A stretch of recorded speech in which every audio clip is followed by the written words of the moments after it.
है, सियासी इख्तिलाफात भी होते हैं, लेकिन दूसरी जानिब अब आप ये भी देख रहे हैं कि आसिफ अली जरदारी साहब ये भी कह रहे हैं कि जी मैं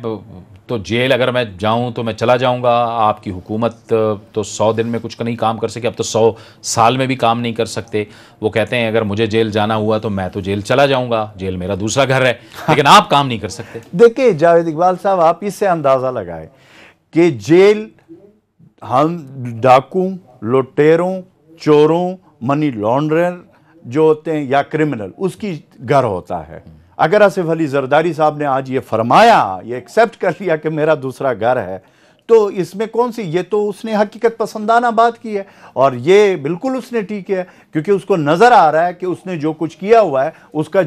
जगह बनता ही जेल है, कि उसने जेल ही जाना है, दूसरा उसका घर है। उसके जो कारनामे हैं, जो मनी लॉन्ड्रिंग उन्होंने की हुई है, जो इस मुल्क को जिस तरीके से लूटा हुआ है, और ये बात करना कि जी ये हुकूमत नहीं चलेगी, सब कुछ, ये इन्होंने पहले, अगर आपको याद हो, एक दफ़ा कहा था कि हम ईंट से ईंट बजा देंगे, स्कड मिसाइल की तरह फिर निकल गया, फिर 3 साल तक नजर नहीं आया ये आसिफ अली जरदारी। तो ये जो इनकी गिदड़ बक्कियां हैं या जो इनकी ये चीज़ें, अब चूंकि उसको नजर आ रहा है कि जी मुझे ये जो मैंने कारनामे जो उसने खुद किए हैं, जो जो जो पैसा इस मुल्क का उन्होंने लूटा है और बैर मनी लॉन्ड्रिंग करके जो ले गए, उसको नजर आ रहा है कि ये जो एहतसाब का शिकंजा है ये मेरे गले में आएगा, क्योंकि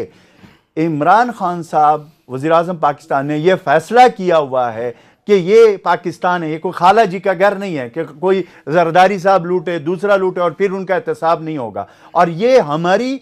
प्राइम मिनिस्टर साहब की कोई ये कमजोरी है ही नहीं कि जिस तरह वो पहले लोग ब्लैकमेल होते थे या वो करते थे कि जी मसालत करते हैं, या मैं हमेशा कहता हूं कि इमरान खान साहब लीडर है और ये डीलर है, ये डीलर थे, इन्होंने डीलिंग की है। इमरान खान लीडर है, वो लीड करता है, वो कि अगर इन चीज़ों से हम घबराते और इन चीज़ों से कि जी हुकूमत जली जाएगी, ये हो जाएगा, वो हो जाएगा, वो तो कह रहे हैं अजमल साहब कि हम हुकूमत जो है वो गिरा देंगे और मिड टर्म इंतखाबात करवा देंगे और आपकी हुकूमत फारिग हो जाएगी। मेरी बात सुने, अगर किसी चोर डाकू को पकड़ने से हमारी हुकूमत जाती है, 1 दफ़ा नहीं 100 दफ़ा चली जाए, लेकिन इमरान खान साहब प्राइम मिनिस्टर ऑफ पाकिस्तान किस चीज़ पे कंप्रोमाइज़ नहीं करेंगे। अगर इनका ये ख्याल है कि इसके हवाले से हम कोई एनआरओ, ये एनआरओ मांग रहे हैं ना, ये क्या है, ये जो कहता है कि एनआरओ किसने मांगा, ये एनआरओ नहीं ये मांग रहे, तो और क्या कह रहे हैं, यही कह रहा है कि जी दम क्या दे रहा है कि अगर ये नहीं होगा तो मैं ये कर लूंगा, मैं वो कर लूंगा।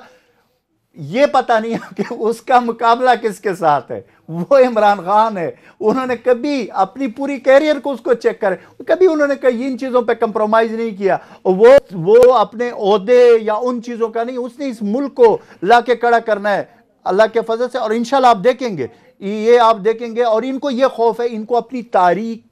पॉलिटिकल जो इनका वो है ना, वो नजर आ रहा है,